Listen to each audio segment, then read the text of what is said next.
Hi, my name is Miguel Ahumada. I'm a senior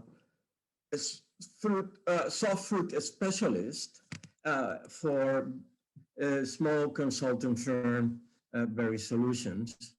We have today two talks. I'm very excited about these two talks because they touch an issue of pollinators. And we have an absolutely a tremendous uh, uh, uh, presentation here by Andoni Melatopoulos. He's an assistant professor in pollination and health and extension in the Department of Horticulture at Oregon State University. He's the first person who held this position, and he's also steering uh, other projects, the Oregon Bee projects, and coordinate plant health and pollinator health through Oregon. Uh, I want to also say that this is one of the most exciting talks that you ever, as growers, can hear. The best return on investments to have a best pollinator. So without further ado, I want to let Andoni to present his talk, and the name it will be Going Hard on Pests and Soft in Pollinators. Want to protect your berry crop sustainably, effectively, and safely while increasing yield and shelf life? There's a groundbreaking system for natural disease control in berry crops, precision bee vectoring from BVT. Naturally manage berry disease and increase your marketable yield by using commercial bees to deliver BVT's patented Vectorite with CR7, a biological fungicide. You'll get an effective fungicide resistance management tool, a solid foundation from start to finish of your bloom period, with continuous reapplication of CR7 by the bees with every visit to the flower. You'll significantly decrease berry disease incidence and severity, reduce mummyberry, botrytis, and anthracnose by 20 to 35%, and even more under specific conditions. You'll get more berries, a 15 to 40% increase in marketable yield with healthier plants that produce better fruit quality with longer shelf life, all while reducing your use of fungicides. Vectorite with CR7 is the first EPA-registered product approved for natural delivery by bees. Plus, it's exempt from residue tolerance testing. It's highly targeted and all-natural. Visit www.vectoritebvt.com for more info. Thank you so much. I'm going to show you today how you can be both tough on pests and soft on pollinators. Those two things can be done at the same time. You can walk and chew gum. It is possible. And today I'm going to show you how. Let me just preface my talk by saying, although Canadian and US labels when it comes to pollinator health look more or less the same, there are some differences. I'm going to be talking really and focusing on US labels today. For our Canadian viewers, there is this document which you can find by snapping a picture of that QR code. It'll take you to this document, which covers some of the nuances around pollinator health and Canadian labels. This is a short session, so I'm only going to cover two of these three lesson objectives today. By the time you leave here today, you should be able to tell the difference between toxicity and risk. And you should be able to pick up a label and look at the toxicity and residual toxicity sections of that label and judge the risk of that treatment to bees. Okay, so what is toxicity and risk from a bee's perspective? Now, clearly, the toxicity of a pesticide to bees is a key element of risk, but it's not the only one. And to kind of walk you through this, we're going to look at this linden shade tree. It's grown across the United States. When it's not in bloom, you're just not going to see any bees on it. An application of a pesticide at this point is going to have very low risk, even if it's a highly toxic pesticide. But this all changes when this tree comes into bloom. It blooms vigorously. It's going to be buzzing with bumblebees, honeybees, other native bees.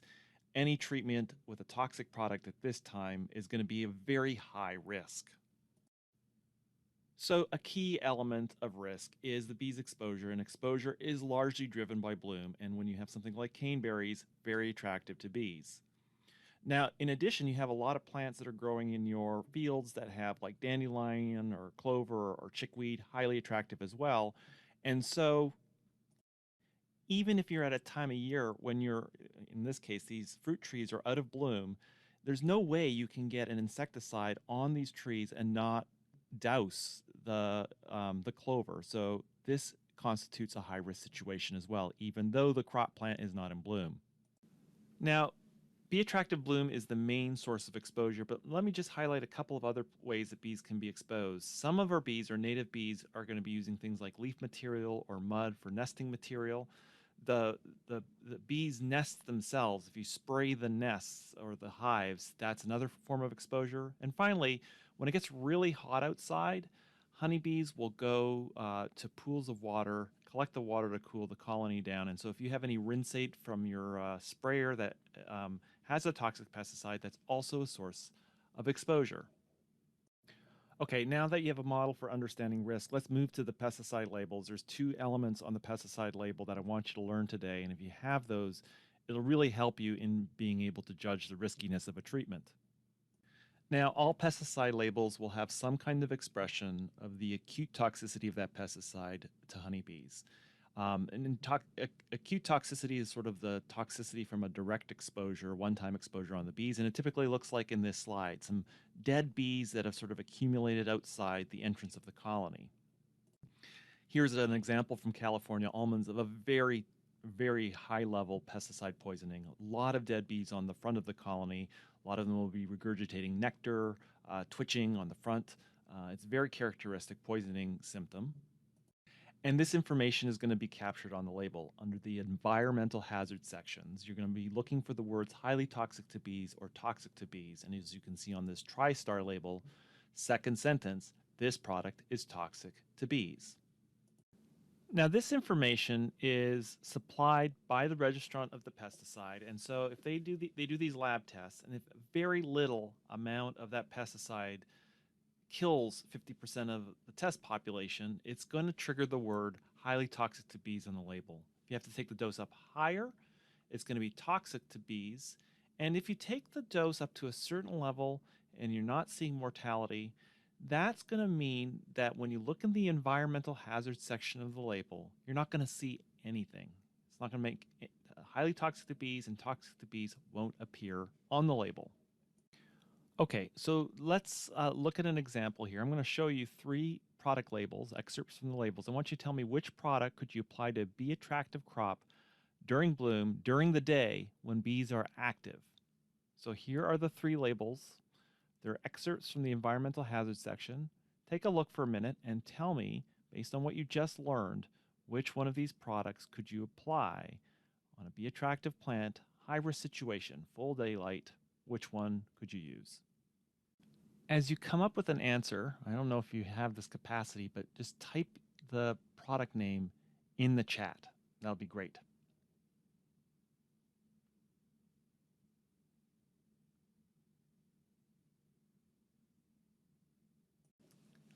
Okay, if you selected Alticor, that's correct. Why?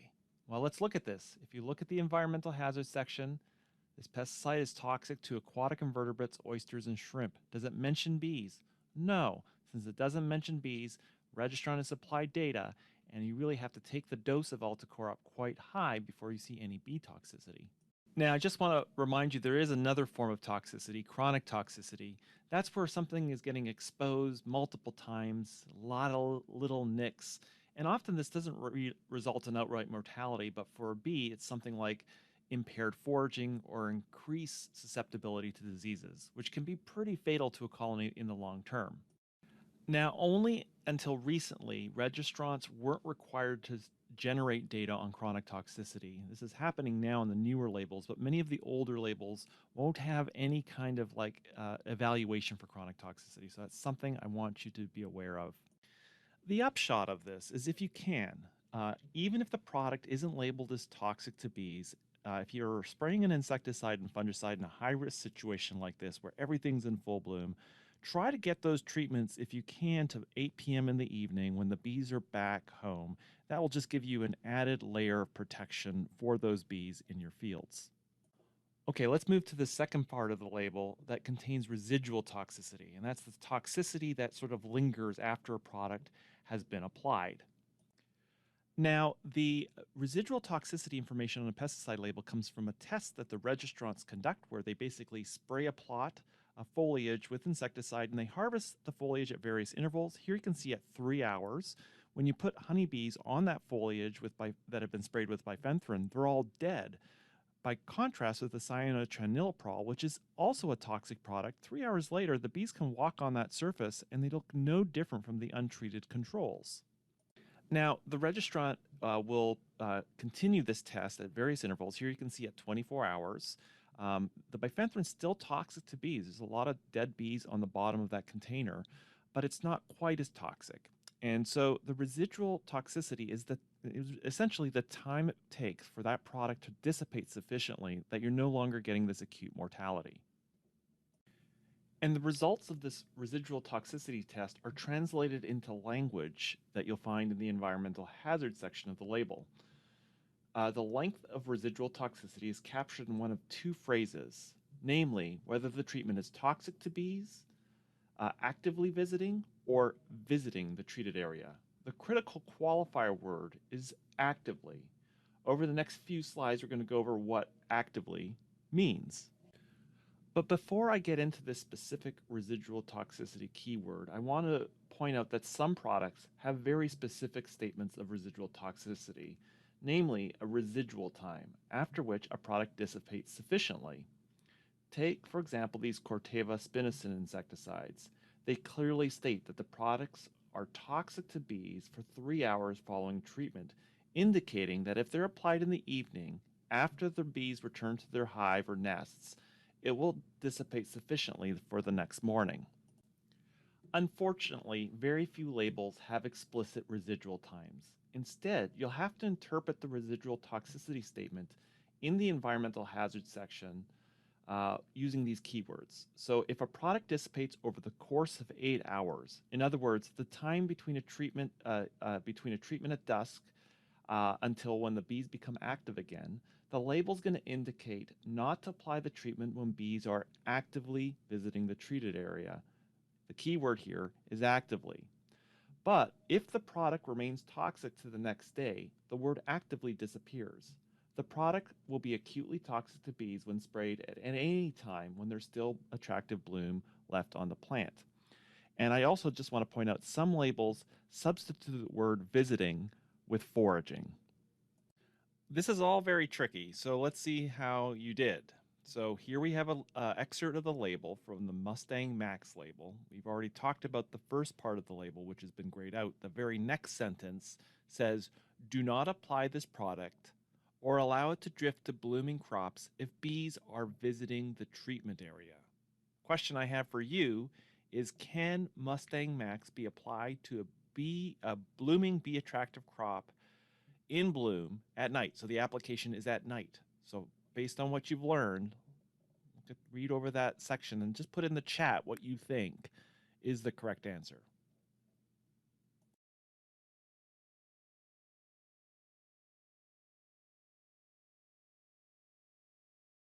Now, if you answered no, it can't be applied at night. It can't be applied when there's still bloom on the plant. You're correct. It doesn't have that keyword actively. When you see the word actively, it means that product is going to dissipate overnight. Doesn't have that word. It's going to be toxic the next day. And so you're going to have to wait until petal drop before you can use this product. Let's review what we learned about the label around toxicity and residual toxicity. Okay, first thing, you're going to open up the label, go to environmental hazards section, and you're going to look for highly toxic or toxic to bees. If you have that statement, you can apply that pesticide during bloom unless it has that other part to the label where it says don't apply when they're actively foraging, in which case that product can be applied in the evening. It will dissipate overnight. Now, basically what we covered was what you're going to find on most of the labels. There are a small number of labels that you're going to find more information under general use directions. And one group of labels is going to have this B contained in a red diamond. This information contains much clearer and specific language around how to use those products around pollinators. You'll see this when you pick up an extra label, for example. You'll have the residual and toxicity statements and environmental hazards, but you're going to have much clearer statements about how to use this product under the general use directions. Here, for example, says you can't apply this product until flowering is complete, but it also has language about if you're renting colonies for pollination, you can apply this product if you give the beekeeper notification. So look over this part of the label. It's a lot clearer and gives you a lot more flexibility. On the newest labels, and increasingly this is what you're going to be seeing on labels, there's going to be more specific information under specific use directions for the crop that you're using it for.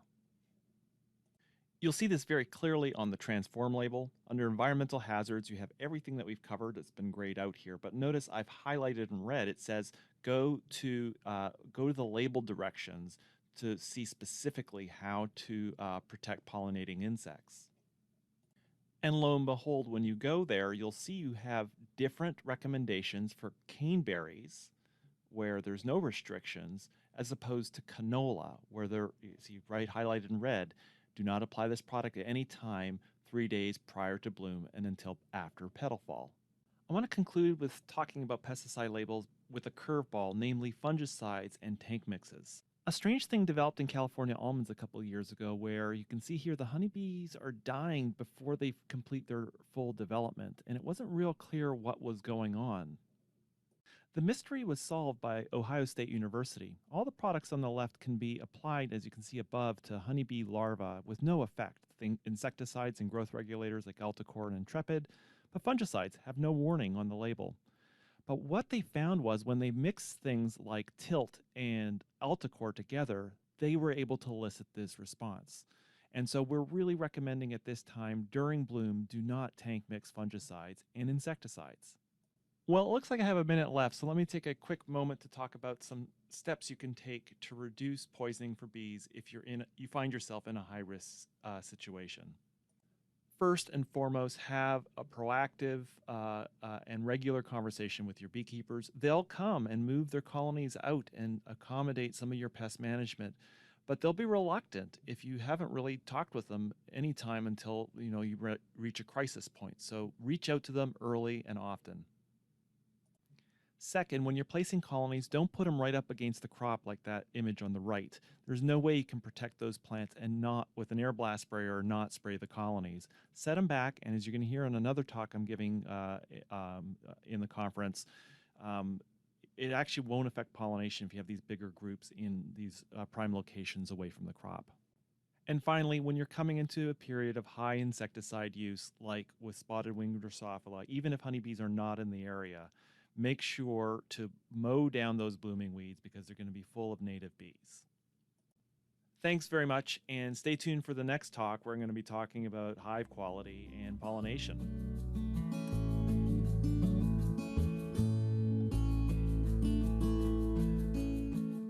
Hi there. In this session, we're going to learn about hive quality, why it matters when it comes to yield, and what you can do about it if you don't have it.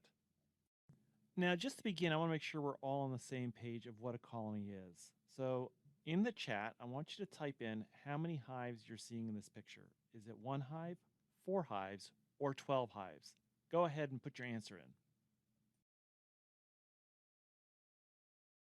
I'm just assuming that you can actually type a chat. This may not be the case, but if you answered 4, that's correct. Each one of those stacks of boxes is a hive.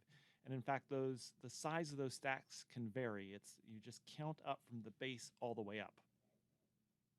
So let's just do a crash course on beekeeping. So let's start with a hive tour. This is an apiary. So beekeepers like to keep their colonies together. It makes working a lot more efficient. Typically, they like to have about 30 or 40 colonies in one location. And as you can see here, all the hives are of different sizes and colors.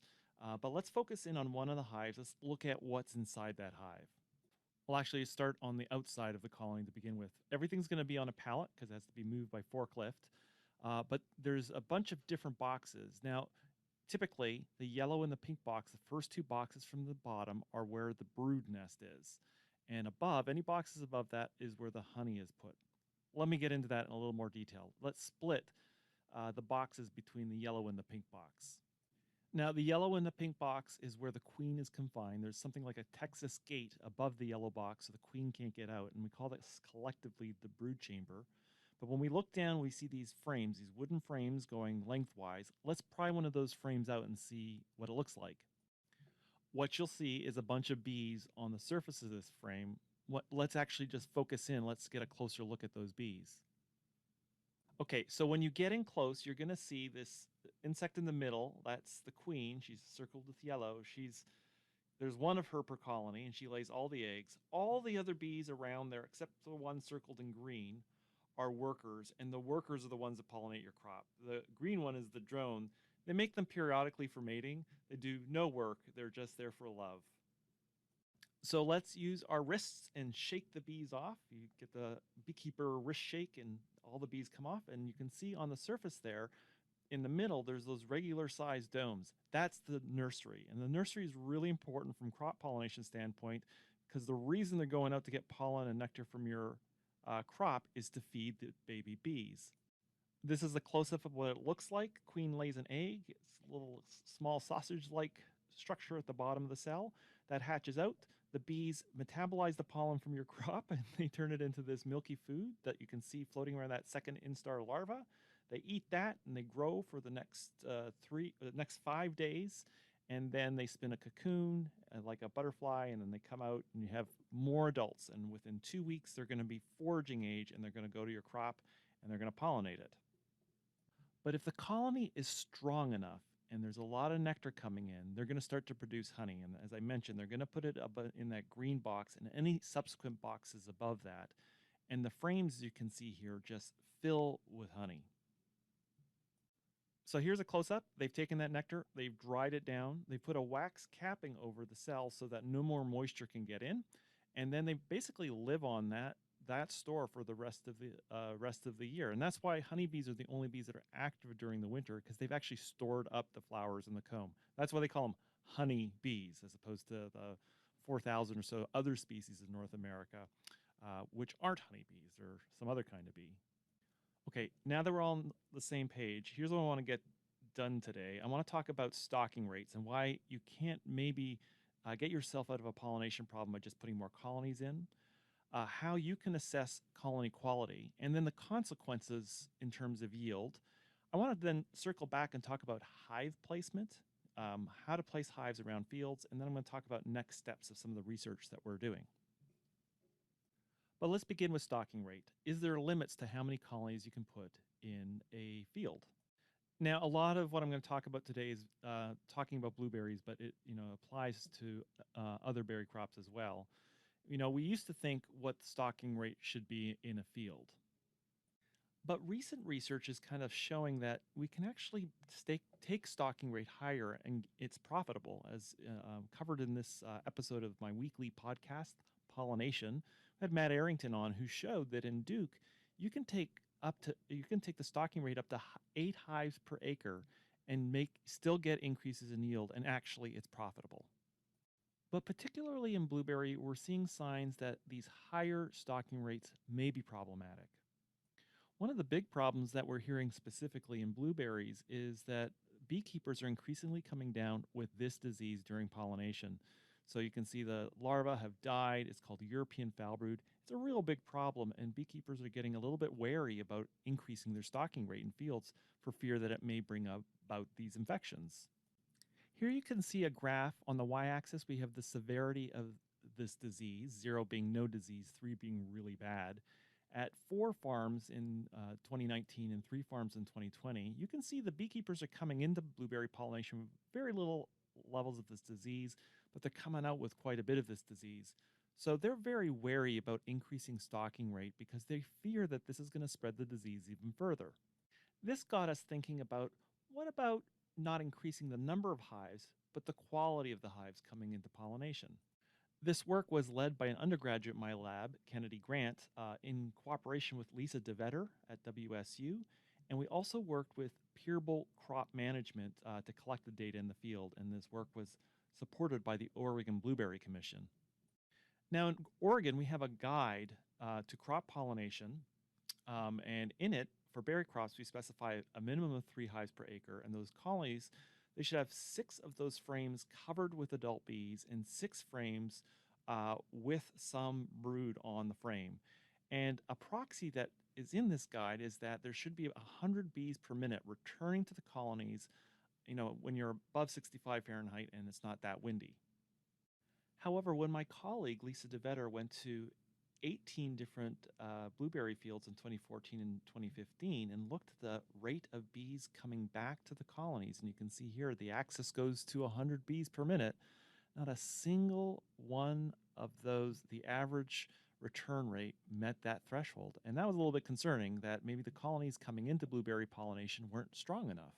The alternate hypothesis is that maybe this 100 bees per minute doesn't indicate a high quality colony. So we were really interested in testing out what this 100 bees per minute meant. And to do this, so what we did is we went into blueberry fields and we videotaped the flight at these colony entrances. As you can see, you can tell these apart. You don't need any fancy equipment to tell them apart.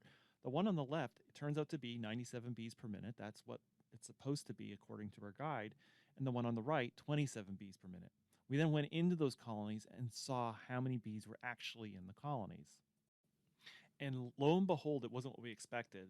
Should have been, the colony on the left should have had 6 frames of bees and 6 frames of brood, when in fact it had 14 frames of bees, over double the number of bees that we expected from the returning flight count. In contrast, the one on the right was a lot better than we thought. It had 3.7, almost 4 frames of bees, getting very close to that 6 frames of bees at only 27 bees per minute. So what we ended up doing is we went to 84 colonies over a span of 2 years that were in blueberry pollination. We did the same thing. We did the flight counts and we went through the colonies and counted the frames of bees and brood. And what we found was that there was a really good relationship between what we saw from the flight counts and what was inside the colonies. Okay, here's a scary graph. On the y-axis, we have the frames of adult bees in a colony. And on the x-axis, we have the incoming flight counts. Each one of those dots is an actual bee colony. And you can see the color of the dot corresponds with the air temperature when we took the measurement. And notably, the more bees coming into those colonies reflects the strength of the colony. You could explain 34% of the variation in internal hive count, hive strength by these flight counts. And we in fact found that 100 bees per minute corresponds with about 11 frames of bees. And the standard minimum colony strength of 6 frames of bees was actually only 37.5 bees per minute. So very close to that colony that we saw on the right that looked relatively weak.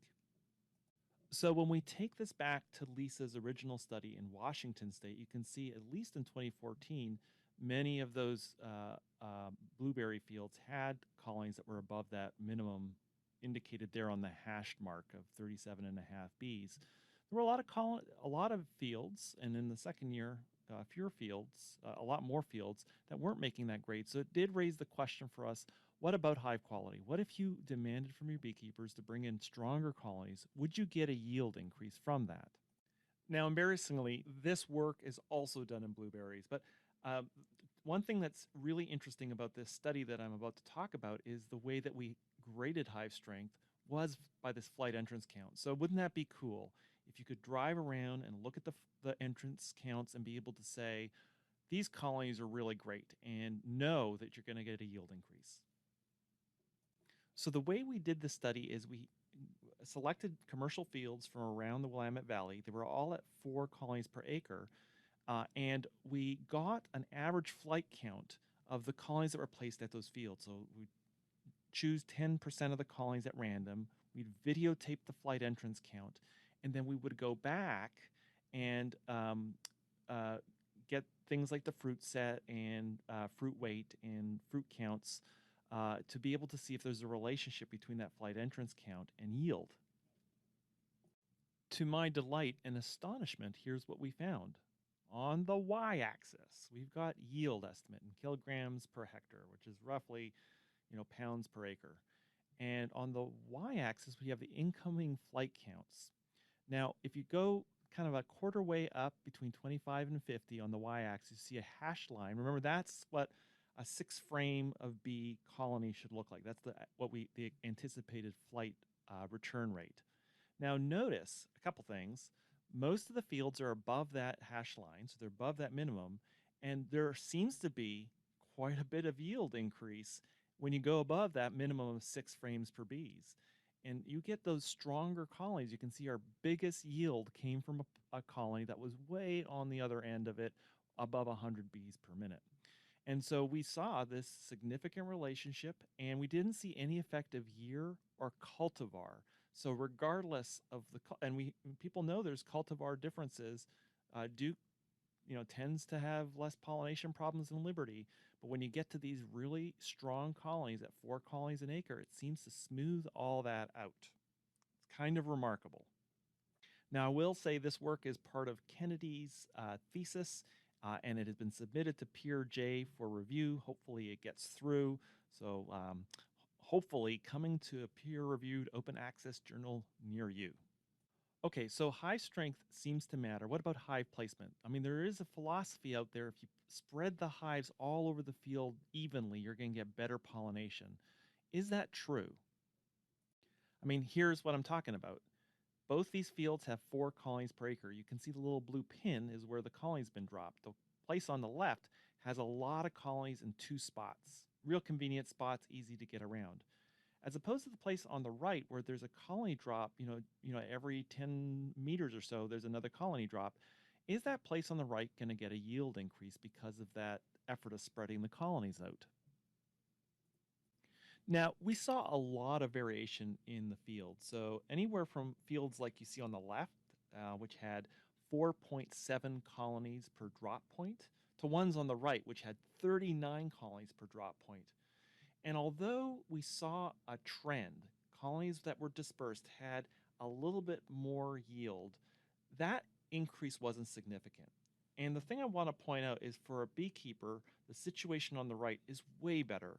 They can service all their colonies in one spot, and you can find a place on the farm that's out of spray drift, if you remember my previous lecture.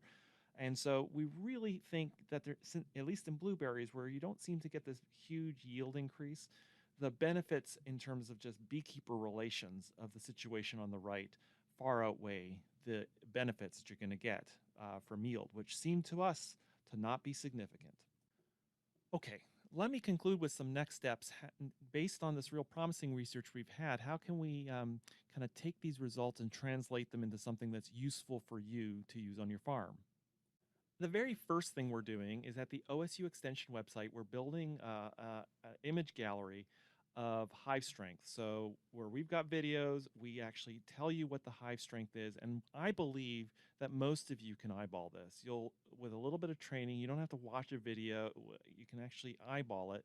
You'll get pretty good at estimating hive strength. And I think this is going to allow you to have conversations with your beekeepers about hive strength if they're coming in with weaker colonies, or if they're consistently coming in with stronger colonies. I think there's something there for you, a conversation to have with your beekeeper to sort of reinforce that.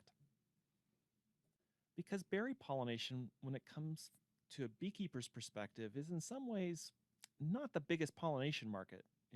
Most of our beekeepers at this moment are in California. They're stuck in the mud, and they're getting compensated really well for that pollination. And if you look at the rates that beekeepers are getting, this is from our Pacific Northwest survey of rental rates from beekeepers, you can see they're getting $185, $200 in almonds. And most of the other pollination markets have been stagnant. In blueberries, for example, it's still at $55 a colony. It's been there for years. And I think there's an opportunity here. I think there's a lot of value from these stronger colonies. And if you can pay your beekeepers just a little bit more for quality, I believe you're going to get that back in terms of berry yields.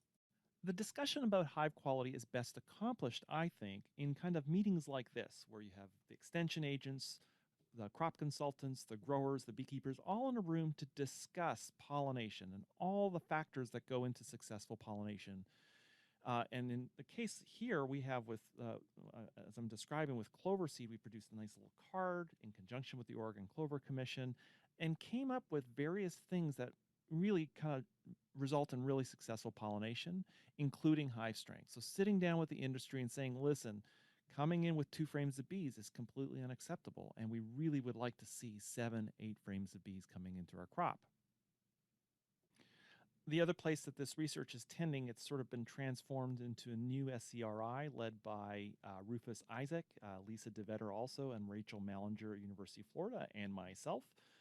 Our goal is to take some of this data and, starting in blueberries, build out a planner so that we have like cultivar and their pollination requirements, hive strength, stocking rate, placement of colonies, and put it into some kind of calculator so that you can make better decisions around your pollination dollar. So you can squeeze as much of that pollination dollar out and get as many berries back on the other end as possible.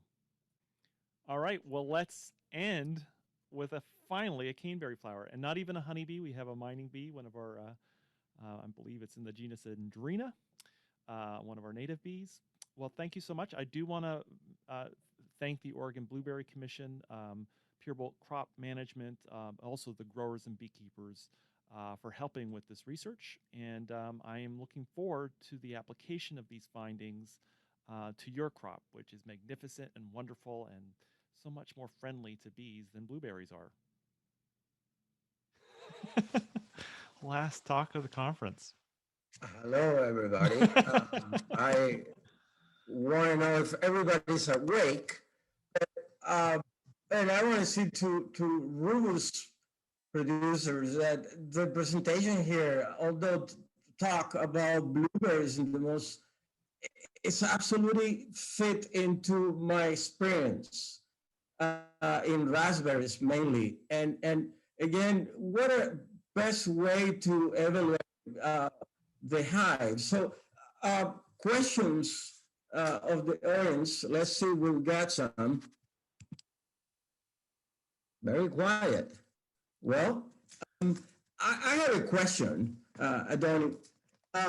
What is the best way to mitigate against fungicide exposure to bees during bloom? Yeah, this is what we're getting mostly in berry crops now is, crop consultants are hearing from the beekeepers who don't want any fungicide spray during bloom, which is obviously not possible. And, there may be some, new technologies. We heard about the new vectoring technology that's been advertised here, which looks very bee compatible. And there's a question in the chat about it. But I think the thing with, so beekeepers have heard that there are these effects of fungicides. They're not well specified. And what I've noticed is things like, California Almond Board has specified, getting the fungicide sprays on after 8 p.m., letting the residues dry.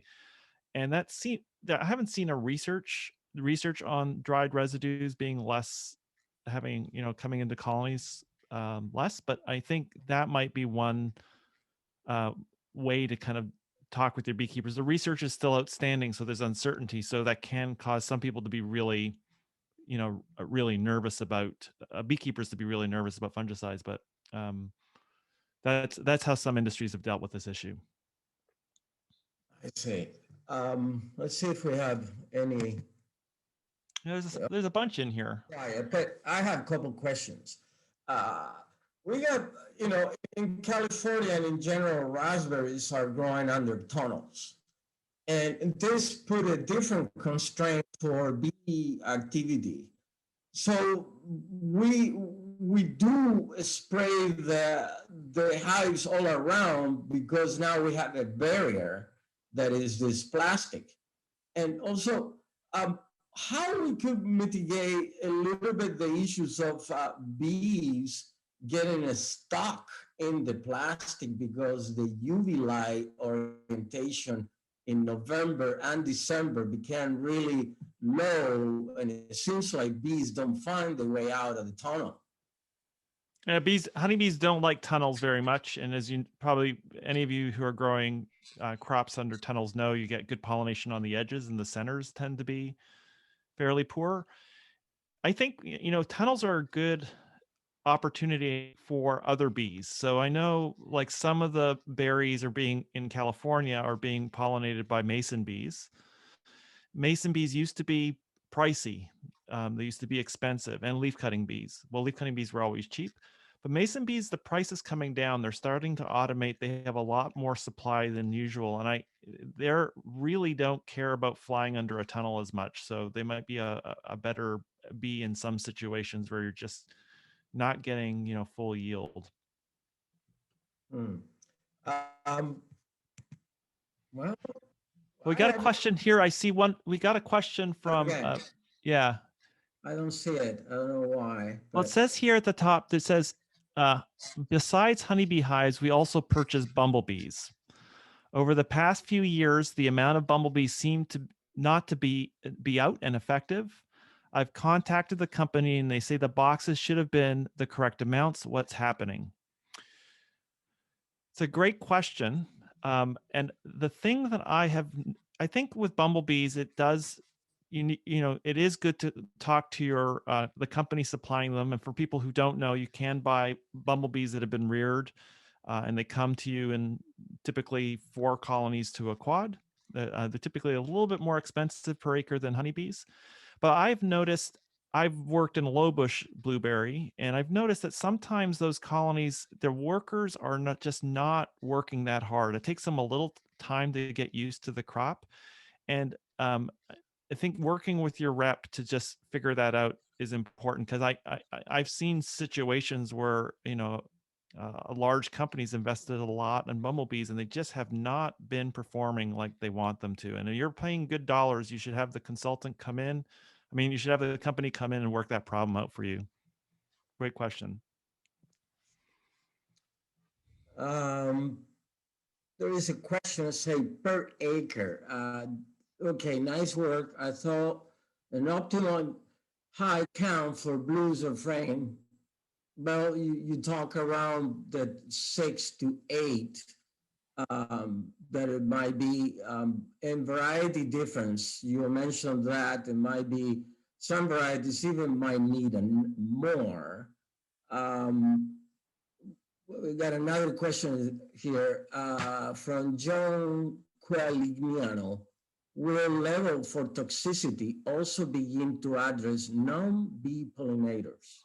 Well, let me just get back to Peter's question, because I think it is important. The thing, I think you're right, Miguel, it's going to depend on the crop. And obviously, all the caneberries are just really rich in sugar. As all of you know, beekeepers like to come into the caneberries because the nectar concentration is really rich. And so, typically I've seen, people in, like, right across the board, unless you have a hard variety in blueberries, they are going 4 colonies per acre. I've seen people push it up higher to, it's the key thing, I think, is not just variety, but it's what's competing with you. So if you're in the Pacific Northwest, as soon as you have maples come into blossom, it's hard to keep them on the blueberries. And so you have, in crops like later ones that are up against maples, people have to stock more heavily. And I suspect in raspberry and blackberry and marionberry, it's not as severe because it's so attractive. You can compete with a maple. And I know it's blooming later, but my sense is that 2.5 colonies per acre probably is sufficient, or 2 colonies per acre for many of the caneberry crops. But talk with your crop consultant. But the other thing I just wanted to mention, I was just talking with somebody in California almonds, and there is a way in which, like, just relying on I think one of the moral hazards of relying on stocking rate is that you can get, 2.5 colonies that are weak. And I'm not sure you wouldn't do better, and it'd be more cost effective to get one strong one than to get like two. You're just counting boxes. As soon as you start counting boxes, you may just be getting these colonies that one good strong one would just been better value. Okay, sorry, yeah. To John's question. Good question and answer. We have another here. Moving on me. Sorry. Okay, Derek Roberts. As a new grower, I don't know much about this. How are agreements will be beekeepers normally structured? That's one. So do you usually put any stipulation in places and changes if the bees die? Yeah, so a lot of, I'm sure many of the people on this session know, probably most people don't have formal contracts. You find a beekeeper, you stick with them, and then you sort of like go with them for a while. As you start though, and you're testing the market out, I would have a contract. You can get model contracts specified, and you know, just to start with, having some, what the price is, what you're expecting in terms of hive strength. If you wanted to pay bonuses, but I would just keep it simple. If you're starting off, it's like check with your neighbors what they're paying, make sure you're paying a reasonable amount. Don't go with the cheapest beekeeper necessarily. I would, if the beekeeper returns your call quickly, I think those are really good messages that the person's on top of things, because some beekeepers can get, it looks like a deal, but they don't show up. The bees are slow. They don't come on time, and you get all sorts of problems. Kind of call around to a few people, see that they're responsive.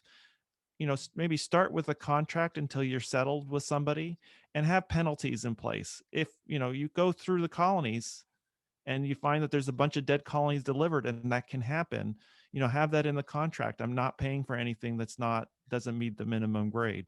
And that'll help protect you as you kind of get your feet wet.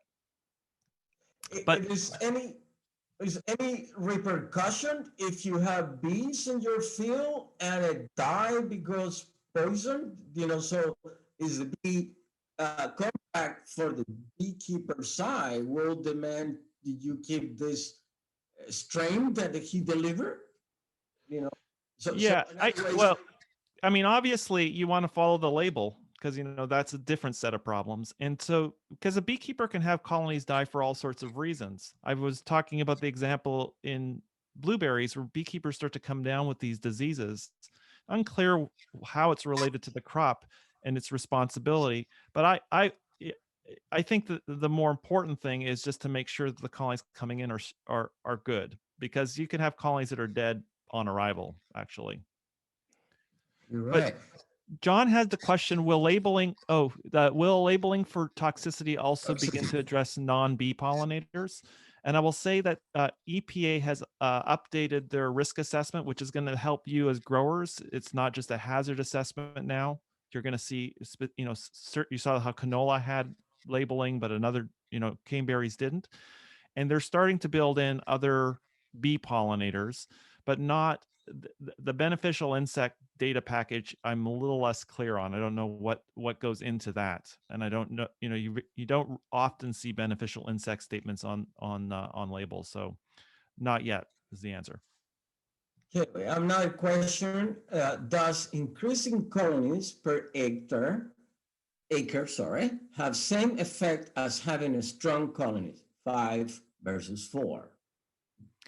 I don't know that, but I'm strongly suspecting it. And like I said, the next podcast I'm going to do, the next episodes with Brittany Goodrich, an economist with UC Davis Extension, and she's been working with these, grading in California, and she really does suspect that in California you could probably drop a colony and have a stronger one and get a better result. But the data is not there, and in an attractive crop like caneberries, I'm not sure how that's going to pencil out. So the data is not there, but I suspect it does. I suspect you're going to get the value. You could drop your stocking rate by a colony if it's really strong. I only kind of talk for the experience of increasing bees, and in raspberries, the one tip that I got from a paper that I read is you count the number of drupers, and so growers can do, for example, Oh yeah, cover a flower and see how many drupers. I did that. It was like 40. Do we leave open pollination? 80, 100. So is this a format for other crops, or is only in blackberries and raspberries we can see this? no, well, often it's measured in terms of fruit set, and some crop consultants will do fruit set counts. If you have bad pollination, you can spot these things. And if your crop consultant can pick some of this up, it might help you if you're, for example, experimenting with stocking rates. And you might be able to say, well, geez, I've got everything is full. I don't know if I really need to stock at that rate anymore. I'm going to drop a colony next year and see how it goes. I think that's a great idea. We have another question, Marvin. Do you will get the same relationship between hives density/quality and yield with the crop with more open flowers like raspberries versus narrow corolla uh, in blueberries that is more dependent on bee pollination? Yeah, Marvin, I think I sort of answered that before, and I do think I'm not exactly sure how it would work out, but yeah, I mean, the thing in blueberries is you're just always leaking bees to something else. They just would rather go somewhere else.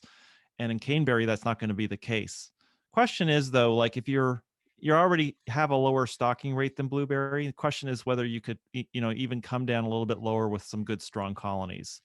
And that I can't answer yet, but I suspect that it is possible. All right, we have another question for an anonymous attendee. Can there be a negative effect having too many colonies per acre? I don't think you'll ever get to that point. I think in cage studies sometimes, maybe in high tunnels, there might be some damage, but I've only experienced that in crazy little enclosed experiments where it just have too many bees and they're just like tripping on one another. So no, you're never going to get there, anonymous attendee. We have Timothy Farrell. Will drones take the place of bees? Okay, so there's been all sorts of experiments. The one thing, I don't think there's going to be a robotic bee system but I do remember in Sweet Cherries, I can't remember the WSU faculty member, but he's been using electrostatic sprayers. And so he harvests the pollen, he has a slurry, and he has been working with the idea of just being able to spray the pollen on. And it's good because, as you know, in the tree fruits, they've got pollinizers, so they've got serious incompatibility issues, and you have to take valuable real estate and plant it to like a pollinizer. You got to put a tree every 3 rows. But that work hasn't come out conclusively yet. The other example of that is like kiwis. I don't know if there's some kiwi growers here, but in kiwis you get that same problem of just, it's like a really hard crop to pollinate. Bees hate it, and so people have tried spraying pollen to various effects. And I think no, bees are cheap. You have to remember, you guys aren't paying that. You're not paying. Almonds are paying now, upwards of $200 a colony, and they're still seeing value in it. The caneberries are seeing some fairly low prices, and unless those prices rise, and I don't expect that they will rise substantially, there's no robot that can be that efficient. I just hear about an Israeli company start to work in California in the almond industry with drones spraying the fields, doing exactly, spraying the pollen. So, yeah, I think the thing is to keep your eye on almonds, because almonds, there's the value there. When colony prices start to get above $200 a colony, people start to look for innovative ways. So just, almonds will test it before you need to test it. Almonds is a good testing ground for new technology for pollination because they've got the cash to throw around in ways that, many of you don't. And I don't have more questions for the audience, but I do have a couple more. How often you had to change the queen? They say every year. Is that a factor in the strain of the colony? Yeah, I think this comes also to that question about selecting a beekeeper for pollination. So there are things that you can do just as you are with caneberries that make your colonies much more productive, that rev them up. A beekeeper who goes and spends the money and puts the inputs into getting new queens in their colonies, you're going to have less colonies. That, remember, the reason the bees are going to your crop is to collect pollen and nectar. If they don't have a queen, there's no brood, there's no incentive to forage for pollen. And so a beekeeper that invests and puts money into new queens every year, the colony is just that much more productive. It's just like pruning.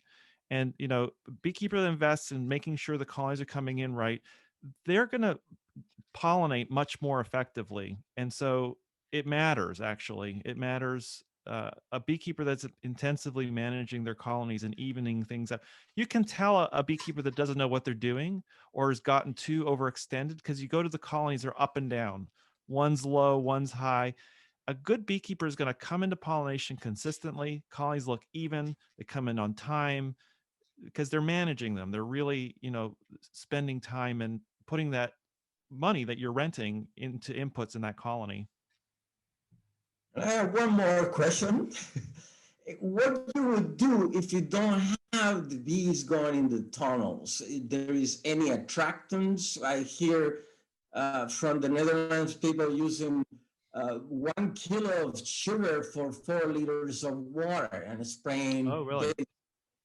on the flowers or on the plants to attract more bees. Is any work that it fit that this is a good practice, or we're talking about air here? I would say, for those of you in Washington, Lisa DeVetter has done, the most recent work on attractants. And I think with attractants, there's been a long history of these attractants, crop attractants. They're releasing these pheromones that, just like, pheromone technology for pests. And they've been kind of flaky, but I think what Lisa's shown recently is some of these new attractants, the dispenser technology is better, but there's just not the research to validate them. And there's a dizzying array of attractants on the market. So more research is on its way. And I know it's a lot of new products have hit the market, and I'm curious about them. Well, I guess we run out of questions, and I thank you for presenting this topic that is so important, I think, for the raspberry growers and blueberries, as we know too. So with that, conclude our session, and we hope to see you back more times in the NARBA conference. Yeah, I'll see the rest of you in the bar. Oh no. Oh no. All right. Have a good night, everybody.